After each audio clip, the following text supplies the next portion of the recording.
రాజకీయాల్లో పెను మార్పులు రాబోతున్నాయనిపిస్తోంది. అది తెలుగుదేశం పార్టీ నుంచే ప్రారంభం కావాలని సీఎం చంద్రబాబు భావిస్తున్నారు. ఎమ్మెల్యేల పనితీరు చండాలంగా ఉంటే మంత్రుల పరిస్థితి ఏమంత బాగోలేదని సీఎంకు నివేదికలు అందుతున్నాయి. దందాలు తప్పితే మంత్రుల పనితీరు పార్టీ పెద్దకు నిరాశ కలిగిస్తోంది. దాంతో ఆగస్టు 15 తర్వాత వారం రోజుల్లోపే మంత్రివర్గంలో భారీ మార్పులు చేయబోతున్నారు.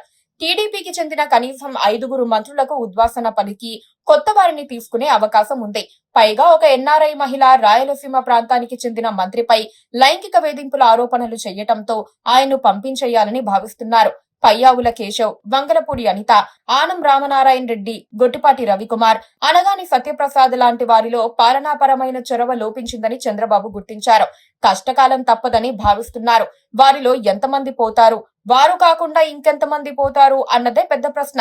2 ఏళ్లుగా టీడీపీ నాయకులు, కార్యకర్తల్లో అసంతృప్తి పెరిగిపోతోంది. ఎమ్మెల్యేలుగా ఉన్నవారు దోచుకు తినేందుకే ప్రాధాన్యం ఇస్తున్నారన్న ఫీలింగ్ వచ్చేసింది. మంత్రులు తమకు అప్పగించిన జిల్లాలపై ఆసక్తి చూపడం లేదని సర్వే నివేదికలు చెబుతున్నాయి. కొందరు మంత్రులు హైదరాబాద్ లో మకాం వేసి పనులు చేసుకుంటున్నారే తప్ప క్షేత్రస్థాయిలోకి వెళ్లటం లేదట. కీలక శాఖలను నిర్వహిస్తోన్న మంత్రులు తమ పనితీరును మెరుగుపరుచుకోవటం లేదు. దాంతో బీజేపీ, జనసేన నేతల దగ్గర కూడా టీడీపీ చులకనైపోయింది. క్రమంగా జనంలో టీడీపీకి పట్టు తగ్గిపోయింది. కేవలం 11 ఎమ్మెల్యే స్థానాలున్న వైసీపీ 2-3 నెలలుగా దూసుకొస్తోంది. ఆ పార్టీ అధినేత యమ స్పీడ్ గా ఉన్నారు. వైసీపీ క్యాడర్ లో ఐకమత్యం కనిపిస్తోంది.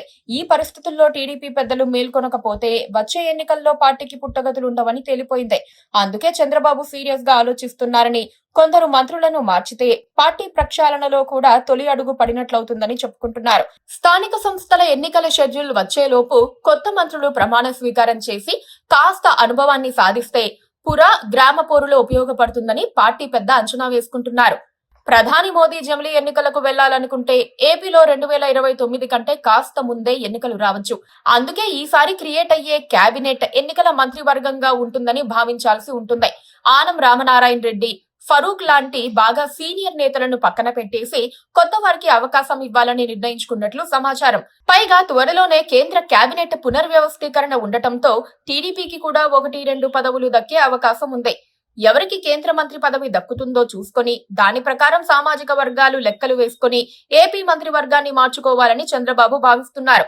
ఇండిపెండెంట్ గా వ్యవహరించమని చెబితే ఇష్టానుసారం ప్రవర్తించే వారితో ఇబ్బందులు వచ్చాయని, ఇకపై వచ్చే మంత్రులు పార్టీ అధినేత మనసు తెలుసుకుని ప్రవర్తించే వారే ఉంటారని పార్టీ వర్గాలు చెబుతున్నారు. ఏదేమైనా ఆగస్టు 15 తర్వాత పెను మార్పులు మాత్రం ఖాయమనిపిస్తోంది.